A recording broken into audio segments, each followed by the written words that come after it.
अस्सलामुअलैकुम, आप देख रहे हैं समा। मैं हूं फवाद सैदी और मैं हूं किरण आफ्ताब। पाकिस्तान नहीं आना तो बरतानिया के ही हो जाओ। हुकूमत ने नवाज शरीफ के लिए बड़ी मुश्किल खड़ी करेंगे ऐसी ठान ली। वजीर दाखिला शेख रशीद अहमद ने पासपोर्ट मनसूख करने का ऐलान कर दिया है। माहिरीन कहते हैं कि नवाज शरीफ का पासपोर्ट एक्सपायर हुआ तो बरतानिया में रहना गैर कानूनी होगा। बाबर अवान बोले, सफरी मोहलत चाहिए तो वतन वापस आकर पहले अदालतों का सामना करें। यहाँ नवाज शरीफ शदीद किस्म की बीमारी में मुब्तला है। माइनर हार्ट अटैक हुआ है। 1 नहीं, 2 नहीं, 4 नहीं, 5, 6 बीमारियां जो उनको लाक है। जब मैंने नवाज शरीफ को जहाज पे चढ़ते देखा, उस डॉक्टर्स की रिपोर्ट अपने सामने रख ली तो उसमें तो कहा था कि मरीज का इतना बुरा हाल है कि किसी वक्त मर सकता है। इलाज के बहाने लंदन जाकर वापस न आने वाले नवाज शरीफ को घेर कर वापस लाने का मिशन। साबिक वजीर आजम का पासपोर्ट मंसूख किया जाएगा। वफाकी वजीर दाखिला ने पासपोर्ट मंसूखी की तारीख भी बता दी है। 16 फरवरी को नवाज शरीफ का पासपोर्ट कैंसिल कर देंगे। चंद रोज कबल वजीर आजम ने समा को इंटरव्यू में नवाज शरीफ की लंदन रवानगी की दुख भरी कहानी सुनाई थी। आपने इनको जाने क्यों दिया? अगर आप ना जाने देते तो वो ये सारा बयानिया बिल्ट नहीं कर सकते थे। वैसे ये अब मैं आपको क्या बताऊं, ये बड़ी एक दुख भरी कहानी है। हर महाज पर डट कर लड़ने वाले इमरान खान मफरूर मुल्जिम नवाज शरीफ की वापसी के सवाल पर कुछ मायूस भी नजर आए। हम उम्मीद रखें कि आप उन्हें वापस ले आएंगे अपने ही टेन्योर में। कोशिश करेंगे, मैं अब कह नहीं सकता कि कितनी देर लगेगी। वजीर आजम के मुआविन खुसूसी बाबर अवान ने भी पासपोर्ट की मुद्दत खत्म होने का इशारा देते हुए ट्वीट किया कि नवाज शरीफ को पाकिस्तान आकर सफरी मोहलत मांगना होगी। अब नवाज शरीफ के पास पाकिस्तान आकर मुकदमात का सामना करने के सिवा कोई चारा नहीं है। मफरूर मुल्जिम नवाज शरीफ की वापसी के लिए हुकूमत ने तो अपने पत्ते शो कर दिए हैं। अब देखना यह है कि नया पासपोर्ट न मिलने पर नवाज शरीफ कौन सी चाल चलेंगे। बरतानिया में सियासी पनाह की दरख्वास्त दी जाएगी या कोई और कार्ड खेला जाएगा। खबरों में आगे देखिए, जेठ की बगावत। अब सवाल यह है कि कानून क्या कहता है। क्या नवाज शरीफ पासपोर्ट मनसूखी के बाद लंदन में रह सकते हैं? कानूनी माहिरीन कहते हैं पासपोर्ट मनसूख हुआ तो नवाज शरीफ खुसूसी इजाज़त लेकर लंदन में क़याम कर सकते हैं। पासपोर्ट कैंसिल कर दें आप किसी शख्स का तो वो नो मैन्स लैंड हो जाती है उसके लिए। He can not travel anywhere in the world. और अगर वो अपने मुल्क में आना भी चाहे तो एक ट्रैवल डॉक्यूमेंट उनको दिया जाता है जो कि सिर्फ 1 टाइम का होता है कि लेट्स से कि मियाँ साहब हैं तो वो लंदन से पाकिस्तान 1 टाइम आ सकते हैं, but he has to come again and वो उनका प्रॉपर प्रोसेस होगा, फिर उनको पासपोर्ट शायद अगर दिया जाए, वो तो हुकूमत की मर्जी है। बाकी एज के जैसे ही 6 तारीख को उनका पासपोर्ट कैंसिल हो जाता है तो क्या वो लंदन में रह सकते हैं कि नहीं रह सकते, ये इसी तरह वो लंदन में बिल्कुल रह सकते हैं अगर उन्होंने असाइलम लिया हुआ है या उनको स्पेशल परमिशन यूके गवर्नमेंट दे देती है तो वो वहीं पे रह सकते हैं। बरतानिया में कानूनी माहिर आफ्ताब सिद्दीकी का कहना है कि अगर नवाज शरीफ को नया पासपोर्ट ना मिला तो वो बेरियासत हो जाएंगे। ताहम वो इंसानी बुनियादों पर बरतानिया में क़याम की दरख्वास्त दे सकते हैं। नवाज शरीफ को पासपोर्ट की मनसूखी से 28 दिन पहले दरख्वास्त देना होगी, जिस पर उन्हें 6 माह क़याम की इजाज़त मिल सकती है। प्रोग्राम 7 से 8 में उन्होंने मज़ीद क्या कहा, आइए सुन लेते हैं। तो अजीज, बरतानिया में अगर आपका पासपोर्ट कैंसिल हो जाता है तो उसको आप फौरी तौर पे गैर कानूनी तो नहीं कह सकते, लेकिन आपकी जो स्टेटस है वो एक तरह का स्टेटलेस हो जाता है और उसके बाद आप ह्यूमैनिटेरियन ग्राउंड्स के ऊपर अपने वीजे की एक्सटेंशन के लिए रिक्वेस्ट कर सकते हैं। इसलिए कि पासपोर्ट जो काम करेगा वो ये करता है, वो एक आपका आइडेंटिफिकेशन डॉक्यूमेंट है। जब आप बरतानवी होम ऑफिस के साथ इंटरेक्ट करते हैं उनके बाद 28 दिन का चांस है, 28 दिन पहले वो अप्लाई कर सकते हैं। तो आज अगर गवर्नमेंट ऑफ पाकिस्तान कहती है कि हम 16 को आपका पासपोर्ट कैंसिल करने जा रहे हैं तो वो आज ही अप्लाई कर सकते हैं अपने लॉयर्स के थ्रू 6 महीने की एक्सटेंशन लेने के लिए।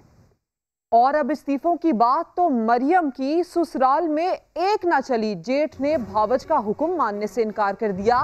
कैप्टन सफदर के बड़े भाई सज्जाद अवान ने स्पीकर कौमी असम्बली असद कैसर से इस्तीफे मंजूर ना करने की दरख्वास्त कर दी। मुर्तजा जावेद अब्बासी ने भी कहा कि वो पार्लियामेंट की नशिस्त छोड़ना नहीं चाहते। असद कैसर तक पहुंचने वाले इस्तीफे जाली हैं। स्पीकर ने मामला कल तक टाल दिया। रिपोर्ट करेंगे उस्मान खान। मैं कहती हूँ स्पीकर को कि बुलाओ उन दोनों अरकान को और करो उनके इस्तीफे कबूल। मैं इन दोनों को भी ये कहती हूँ, स्पीकर आपको कहे कि आओ और इस्तीफों की तस्दीक करो तो कहना ये पढ़े तुम्हारे इस्तीफे, करो कबूल इनको। अरे ये क्या, नून लीग के शेर इस्तीफों के मामले पर ढेर। और तो और ससुराल वालों ने भी बहू रानी के दावे की लाज ना रखी। कैप्टन सफदर के बड़े भाई और मरियम बीबी के जेठ सज्जाद अवान ने लीडर भाभी का हुक्म मानने से साफ इनकार कर दिया। मुर्तजा जावेद अब्बासी और सज्जाद अवान की स्पीकर कौमी असम्बली से मुलाकात, दोनों ही इस्तीफों से मुकर गए। इस्तीफा कोई नहीं दिया। अब बात हुई है मुर्तजा जावेद भाई साहब से, उन्होंने भी यही कहा है कि हमने अपनी पार्टी क़यादत के पास जमा की है। शरारत ही हो सकती है, ये दौर ही शरारत का है, इसकी पूरी इन्वेस्टिगेशन होनी चाहिए। स्पीकर असम्बली ने इस्तीफों से मुताल्लिक फैसला एक दिन के लिए टाल दिया। वो दोनों जो है ना आए थे, उन्होंने इनकार किया, उन्होंने बताया है कि ये इस्तीफे हमारे नहीं है और ये जाली है। तो फिर जो कानून के मुताबिक होगा मैं इंशाल्लाह इसके ऊपर जो है ना अपना ओपिनियन दूंगा, जो कानून के मुताबिक वही करूंगा। स्पीकर असम्बली से मुलाकातों में लीगी रहनुमाओं ने मौकफ अपनाया कि उन्होंने इस्तीफे पार्टी क़यादत को भेजे थे, स्पीकर को नहीं। मामले की तहकीकात करवाएं कि इस्तीफे आप तक कैसे पहुंच गए। उस्मान खान, समा, इस्लामाबाद। अब शरारत कहिए या फिर फैसले, इस्तीफे मुंह पे मारने के बड़े बड़े दावे नून लीग के लिए गले की हड्डी बन गए। बाबर अवान ने ऐसा कहा। पीडीएम का तो इंतकाल हो चुका। लीगी रहनुमा मलिक अहमद बोले, जो फैसला पार्टी करेगी सब कबूल करेंगे। क्या इस्तीफों के मामले पर नून लीग को बगावत का सामना है? रहनुमा तहरीक इंसाफ बाबर अवान कहते हैं, वाज़ेह हो गया कि इस्तीफों पर बाज लीगी अराकीन मुत्तफिक नहीं। ये क्रेडिबिलिटी खत्म हो गई है मरियम साहिबा की इस हवाले से, और अब उनकी बात पे यकीन नहीं किया जा सकता। ये लोग जिन्होंने इस्तीफा आज देने से इनकार किया है स्पीकर के ऑफिस में जाके, ये दोनों के दोनों मरियम ग्रुप में नहीं है। ये या शहबाज ग्रुप में है या कोई और ग्रुप है, कोई इंडिपेंडेंट ग्रुप जिसमें है। लीगी रहनुमा मलिक अहमद खान पार्टी दिफा में सामने आ गए। समा से गुफ्तगू में कहा, इस्तीफों से मुताल्लिक जो भी पार्टी फैसला होगा सब कबूल करेंगे। जब पार्टी अपनी अरकान से तकाजा करेगी कि आप जाके उन रेजिग्नेशन को स्पीकर साहब के सामने ओन करें कि वो आपके हैं, तो वो बिल्कुल करेंगे। इसमें कोई ऐसी बात नहीं है कि जिसके ऊपर ज्यादा ये मसला हो। लीगी रहनुमा ने दावा किया कि मरियम नवाज का बयानिया नून लीग का बयानिया है। और ऐसे में मरियम नवाज कहती हैं सिलेक्टेड जल्द रिजेक्टेड भी होगा। नवाज शरीफ ने पहले ही कह दिया था कि हुकूमत चलाना बच्चों का काम नहीं। मेरी एक तकरीर से अगले 48 घंटे के लिए तर्जुमानों की फौज की दौड़ें लग जाती हैं।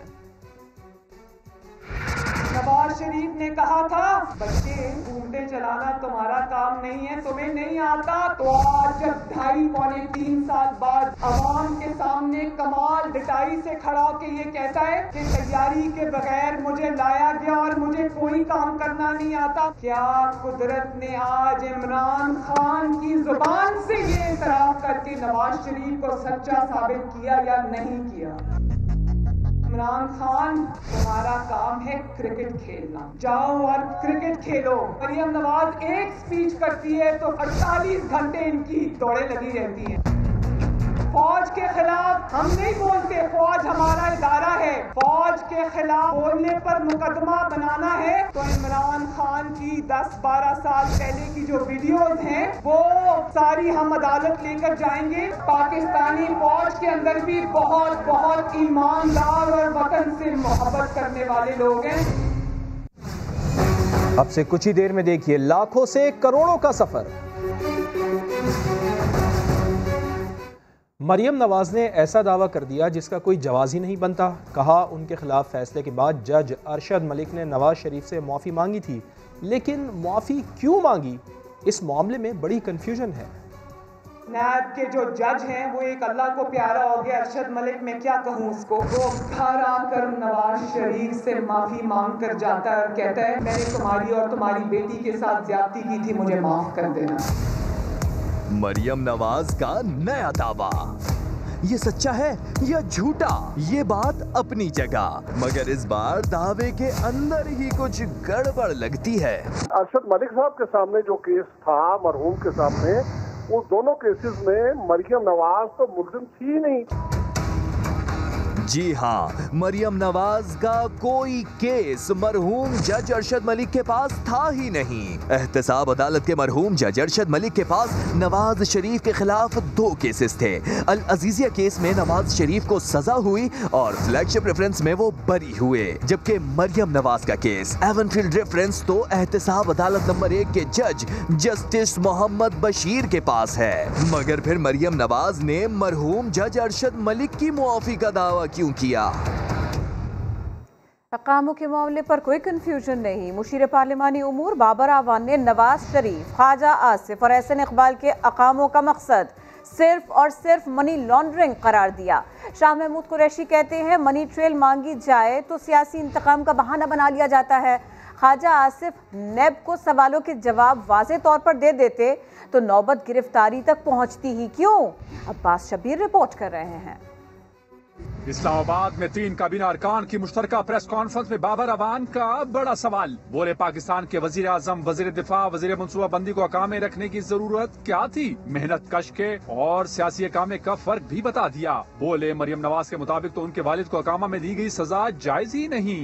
अकामा जो 2 तरह के लोग लेते हैं, पहले को मैं कहता हूँ मेहनत कश अकामा, दूसरे को मैं कहूंगा सियासी इकामा। ये जो सियासी इकामा मिलता है तो इसका फायदा क्या होता है? आपको फॉरेन बैंक्स में अकाउंट्स खोलने की इजाजत मिल जाती है। वो मनी लॉन्ड्रिंग के जरिए से यहाँ से नाजायज कमाए हुए पैसे बाहर भेजे, बाहर से वापस मंगवा के कुछ पैसे कहते हैं ये हमारा कारोबार है। ख्वाजा आसिफ की गिरफ्तारी पर तनकीद का भी करारा जवाब। वजीर खारजा शाह महमूद कुरैशी बोले नैब PTI हुकूमत ने बनाया, ना इसका कानून ना सरबराह। ऑपोजिशन इल्जामात धरने की बजाय आजाद इदारे को तसल्ली बख्श जवाब दे। ख्वाजा आसिफ साहब से सवालात किए गए हैं, वो सियासी इंतकाम के पीछे न छुपे, वो कहें कि हाँ ये ट्रेल है, ये एसेट बना, ये जराए थे, ये आमदन थी, ऐसे बना, तो बात खत्म हो जाएगी। हम कभी भी सियासी इंतकाम के कायल नहीं हैं, लेकिन एहतसाब के अमल से पीछे नहीं हट सकते। मुशीर पार्लिमानी अमूर बाबर अवान का ये भी कहना था कि ख्वाजा आसिफ ने बगैर किसी बिजनेस के चावल वाले फ्रंट बैंक के जरिए करोड़ों रुपए बनाए और उनका तो लिबनानी आजिर भी ऑफशोर कंपनियों का ताजिर निकला। करप्शन का टाइटैनिक डूबने वाला है, तफसीलात थोड़ी देर बाद। अहम खबर से आपको आगाह करें कि मुफ्ती मुनीबुर रहमान को मरकज़ी रोयत हिलाल कमेटी के चेयरमैन के ओहदे से हटा दिया गया है। बादशाही मस्जिद के खतीब मौलाना अब्दुल खबीर आज़ाद नए चेयरमैन बना दिए गए हैं। तफसीलात जान लेते हैं। नुमाइंदा खुसूसी अब्बास शबीर हमारे साथ मौजूद हैं। अब्बास, ये बड़ा फैसला है, इसकी तफसील बताइए। देखिए फवाद, वाकई हुकूमत की तरफ से बड़ा फैसला किया गया है कि मुफ्ती मुनीबुर रहमान जो 10 साल से ज्यादा चेयरमैन रहे रोयत हलाल कमेटी के, आज उनको उनके ओहदे से हटा दिया गया है। बादशाही मस्जिद के खतीब मौलाना अब्दुल खबीर आज़ाद नए चेयरमैन बनाए गए हैं। 19 रुकनी कमेटी बनाई गई है, जिसमें वजारत मजहबी अमूर के साथ साथ वजारत science and technology, math department और स्पार्को के नुमाइंदे भी इस कमेटी में शामिल किए गए हैं। 19 रुकनी कमेटी है। 12वें चेयरमैन मुंतखब हुए हैं मौलाना अब्दुल खबीर आज़ाद। इनसे पहले 11वें चेयरमैन जिनको ओहदे से हटाया गया है वो मौलाना मुफ्ती मुनीबुर रहमान थे। वफाकी हुकूमत ने मजहबी अमूर के बिहाफ पर बाकायदा इसका नोटिफिकेशन जारी किया है। अब चेयरमैन रोयल हलाल कमेटी के फराइज मौलाना अब्दुल खबीर आज़ाद जो कि बादशाही मस्जिद के इमाम है वो अंजाम देंगे। बहुत शुक्रिया आपका। आमदन से ज़ायद असासों के केस में गिरफ्तार ख्वाजा आसिफ को इस्लामाबाद की एहतसाब अदालत में पेश किया गया। लीगी रहनुमा का 1 दिन का राहदारी रिमांड मंजूर कर लिया गया। कल लाहौर अदालत में पेश करने का हुक्म दिया गया है, जबकि मतवाले रहनुमा कहते हैं गिरफ्तारी के पीछे वजीर आजम इमरान खान का हाथ है। इस्लामाबाद से सुहेल रशीद की रिपोर्ट।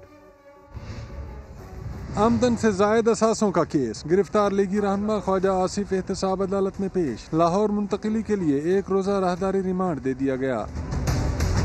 नैब रावलपिंडी की टीम मतवाले रहनुमा को अदालत लाई तो वो हशाश बशाश नजर आए, चेहरे पर मुस्कुराहट सजाए साथियों के हमरा कमरे अदालत पहुँचे। नैब की 2 रोजा राहदारी रिमांड की इस्तदा, वकील सफाई की मुखालफत, मौक़िफ़ अपनाया कि गिरफ्तारी बनती ही नहीं, अदालत ख्वाजा आसिफ को रिहा करे। जज मोहम्मद बशीर ने रिमार्क्स दिए गिरफ्तारी बनती है या नहीं मामला लाहौर की मुतल्लिका एहतसाब अदालत देखेगी। अदालत ने 1 रोजा राहदारी रिमांड मंजूर करते हुए हुक्म दिया कि ख्वाजा आसिफ को लाहौर मुंतकिल करके जुमेरात को मुतल्लिका अदालत में पेश किया जाए। लीगी रहनुमा ने अपनी गिरफ्तारी का इल्जाम वजीर आजम पर धर दिया। इसमें इमरान खान के अलावा और किसी का मोटिव नहीं, वो पर्सनल कोर्ट में सेटल कर रहा है, कोई नहीं। आपने केस भी किया हुआ था उनके ऊपर, आपका केस भी चल रहा था उनके पास, बड़े केस चलेंगे इंशाल्लाह। नैब का कानून अब इसी तरह ही रहेगा। ख्वाजा आसिफ को गुज़श्ता रोज इस्लामाबाद से गिरफ्तार किया गया था। नैब के मुताबिक अवामी ओहदा संभालने से पहले लीगी रहनुमा के पास एक घर था, बाद में करोड़ों रुपए के असासे बनाए, इस्लामाबाद में 2 अपार्टमेंट्स और कैंट हाउसिंग सोसाइटी में प्लॉट्स खरीदे, मुख्तलिफ कंपनियों में 813 मिलियन की सरमायाकारी भी की। और फिरदौस राशिद कवांची एक बार फिर सियासी मुखालिफिन पर लफ्जी गोलाबारी कहती हैं सियालकोटी ठग नैब के शिकंजे में आ चुका है, ठगनियां भी मंजरे आम पर लाएंगे। फिरदौस राशिद कवान की गुफ्तगू आपको सुनवाते हैं।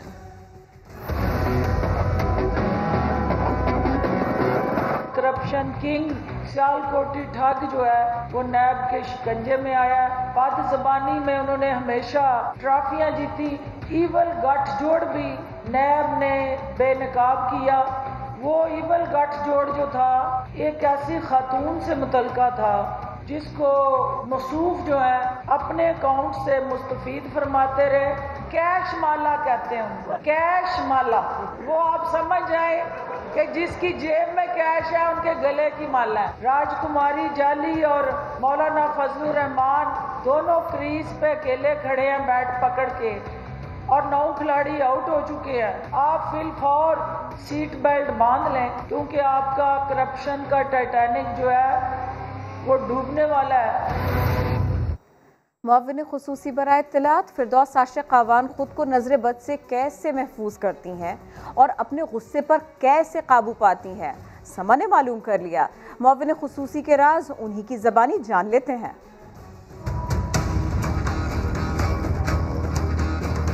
66 मेरा लकी नंबर है। इसके अंदर कोई रॉकेट साइंस नहीं है, सिंपल इसमें मेरी वालदा का दम किया होता है। सारा दिन मेरे ऊपर जो मुखालिफों की यलगार होती है और नजर बद से बचाने के लिए 4 से 5 दफ़ा बदतरीन हादसात से बची हूँ मौत के मुंह से। उनको सिर्फ ये वहम होता है कि मैं गुस्सा बहुत करती हूँ और जल्दी गुस्से में आ जाती हूँ।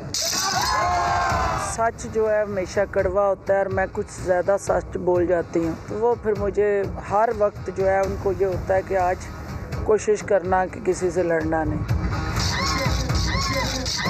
वो मेरे हरफ है नाम के, उनको उन्होंने निकाल के, तो मेरी वालदा के जो पीर साहब हैं उन्होंने उनको कहा था कि आप ये इसका 66 लकी नंबर है और यही 66 इसको पहनाएं। वज़ीर आज़म की ज़ेर सदारत भारतीय प्रोपेगेंडे के हवाले से खुसूसी इजलास, मुलव्विस अनासर और NGOs के खिलाफ कार्रवाई का बड़ा फैसला। वज़ीर आज़म इमरान खान कहते हैं भारतीय प्रोपेगेंडे का मकसद हिंदू फाशिस्ट एजेंडे से तवज्जो हटाना है। अब्बास शब्बीर रिपोर्ट करेंगे। भारतीय मीडिया की जानिब से जारी हाइब्रिड वॉरफेयर, हुकूमत का प्रोपेगेंडे में मुलव्विस अनासिर और NGOs के खिलाफ कार्रवाई का फैसला। वज़ीर आज़म की ज़ेर सदारत अहम इजलास में इस्लामोफोबिया, इंतहा पसंदी और अक़लियतों के हकूक से मुतल्लिक प्रोपेगेंडा पर तबादला ख्याल। इजलास में फैसला किया गया कि प्रोपेगेंडे में मुलव्विस मशकूक पस मंजर की हामिल NGOs की रजिस्ट्रेशन नहीं की जाएगी। वज़ीर आज़म इमरान खान ने कहा भारतीय हुकूमत मकबूजा कश्मीर में इंसानी हकूक की संगीन खिलाफ वर्जियाँ कर रही है। भारतीय खिलाफ वर्जियों से इलाकाई अमन व अमान को खतरात दरपेश हैं। भारतीय मीडिया की जानिब से पाकिस्तान के खिलाफ बेबुनियाद और मनफी प्रोपेगेंडा जारी है। मकसद सिर्फ और सिर्फ हिंदू फाशिस्ट एजेंडे से आलमी तवज्जो हटाना है। वज़ीर आज़म ने बेबुनियाद और मन घड़त प्रोपेगेंडा मुहिम का मुकाबला हक़ायक़ से करने और भारत का असल चेहरा अवाम और आलमी बरादरी के सामने बेनकाब करने की हिदायत कर दी। कहा पाकिस्तानी मीडिया भी इस हवाले से अपना भरपूर किरदार अदा करे। फवाद आलम के 11 साल जाया हुए, जिम्मेदार कौन है? चीफ सेलेक्टर आते गए जाते गए, फवाद आलम राह तकते रहे। टेस्ट करियर के पहले ही मैच में 168 रन की इनिंग्स खेली। बेहतरीन औसत से फर्स्ट क्लास रन बनाने वालों में विराट कोहली और रोहित शर्मा से भी आगे हैं। औसत के एतबार से दुनिया के तीसरे बल्लेबाज हैं। नवंबर 2009 में फवाद आलम ने तीसरा टेस्ट खेला तो चीफ सेलेक्टर थे इकबाल कासिम। इकबाल कासिम के बाद चीफ सेलेक्टर बने मोहसिन हसन खान। मोहसिन रुखसत हुए तो मोहम्मद इलियास आए और इसके बाद जब इलियास गए तो इकबाल कासिम वापस आ गए। 2013 में मोइन खान चीफ सेलेक्टर बने मगर फवाद आलम को जगह ना मिली। इंग्लैंड के खिलाफ 2015 में चीफ सेलेक्टर हारून रशीद ने फवाद को चुना मगर कप्तान मिसबाह उल हक की 11 रुकनी टीम में जगह ना मिल सकी। 2016 से 2019 तक चीफ सेलेक्टर रहने वाले इंजमाम उल हक ने फवाद आलम को टीम में सिलेक्ट करने की जहमत ही ना की। 2019 में मिसबाह उल हक को खिलाड़ियों के इंतखाब का इख्तियार मिला तो फवाद आलम 15 रुकनी टीम में शामिल हुए मगर टेस्ट मैच ना खेल सके। आखिरकार रवां साल दौरे इंग्लैंड के लिए फिर वापस बुलाया गया। पीडीएम को हरी झंडी दिखाने के बाद पीपल्स पार्टी हुकूमती इत्तेहादियों से राब्ते करने लगी है। ताज हैदर मरदमशुमारी का पुराना मसला लेकर बहादराबाद पहुंच गए। खुर्शीद आलम की रिपोर्ट में मजीद जानिए। कराची की आबादी में डंडी और विफाक से नाराजगी पीपल्स पार्टी और एमक्यूएम को एक बार फिर करीब ले आई। तवील अरसे बाद पुराने इत्तेहादी गले मिले तो मुल्की सियासत की गर्मा गर्म सूरत हाल पर तफसीली बात हुई। वफाकी काबीना में इख्तिलाफी नोट के साथ छठी मरदमशुमारी मंजूर कराने वाली इत्तेहादी ने इस मौके पर मेहमान की बात को अहमियत दी। माली से लेकर आबी हर तरह के वसाइल में, तालीमी वसाइल में लोगों को दुरुस्त तौर पर गिना जाना बहुत ज़रूरी हो। वहाँ आप एक सूबे को, उसके दारुल हुकूमत को अगर दुरुस्त नहीं गिनेंगे तो यकीन जानिए कि वफाक उनकी हक तलफ़ी का मुर्तकिब होगा। 2017 के सेंसस की फिगर्स को नहीं मानते और 5% ब्लॉक्स में डिफेक्टो बुनियाद पे फिर से मरदमशुमारी की है। हुकूमत के इत्तेहादी हो या मुखालिफ, दोनों जमातों की बातें नई नहीं। लगता है मरदमशुमारी की आड़ में तहरीक इंसाफ से नाराज एमक्यूएम और पीपल्स पार्टी के दरमियान मुलाकातों की राह मजीद हमवार होगी। कैमरामैन इमरान शाहिद के साथ खुर्शीद आलम, समा, कराची। सुप्रीम कोर्ट ने तमाम सरकारी ज़मीनों पर कब्जे का रिकॉर्ड तलब कर लिया। इन्हें वाक गुजार कराया जाए, हुक्म दे दिया। कराची रजिस्ट्री में अहम केसेस की समाअत हुई। सरकारी ज़मीनें अलॉट करने पर चीफ जस्टिस ने बरहमी का इजहार किया। अदालत ने हुक्म दिया साहिली पट्टी से तजावुज़ात ख़त्म करके खूबसूरत बनाए। जितनी तेज़ी से कब्जे हुए उतनी ही तेज़ी से उन्हें ख़त्म कराएं। अवाम को नए साल पर महंगाई का तोहफा देने की तैयारियां। पेट्रोलियम मसनूआत में ₹3.12 इजाफे का इम्कान है। पेट्रोलियम डिवीजन को भेजी गई समरी में पेट्रोल की कीमत में ₹2.96 और हाई स्पीड डीजल ₹3.12 फी लीटर इजाफे की सिफारिश कर दी गई। मट्टी का तेल और लाइट डीजल भी ₹2 तक महंगा करने की तजवीज़ दे दी गई। वज़ीर आज़म से मुशावरत के बाद कीमतों में इजाफे का हतमी फैसला किया जाएगा। वज़ारत ख़ज़ाना कल नई कीमतों का नोटिफिकेशन जारी करेगी। विफाक को सूबे में महंगाई का जिम्मेदार करार देने वाली सिंध हुकूमत के तर्जुमान को अंडे की कीमत कहीं मालूम नहीं।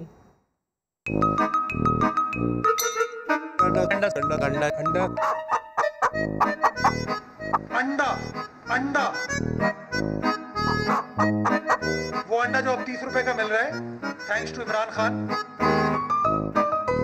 अंडा दिया है इन्होंने कराची शहर को 162 रुपए के बाद। एक अंडा 16-17 रुपए का, एक अंडा 17 रुपए 18 रुपए का बिक रहा है। 30 रुपए। एक अंडा 17 रुपए का है, 17 रुपए का है। एक अंडा जो है 17 रुपए का हो गया, 18 रुपए का बढ़ गया। 30 रुपए। अंडा 17 रुपए का है। अंडा वो अंडा जो अब 30 रुपए का मिल रहा है। ये था अजब अंडे का फंडा। वैसे इसमें कोई फंडा नहीं है। अगर आपको खबरें जाननी है समा.tv टाइप करें, फेसबुक और ट्विटर पर हमें फॉलो भी करें। एक ब्रेक के बाद दोबारा हाजिर होंगे हेडलाइंस के साथ। आप देखते रहिए समा।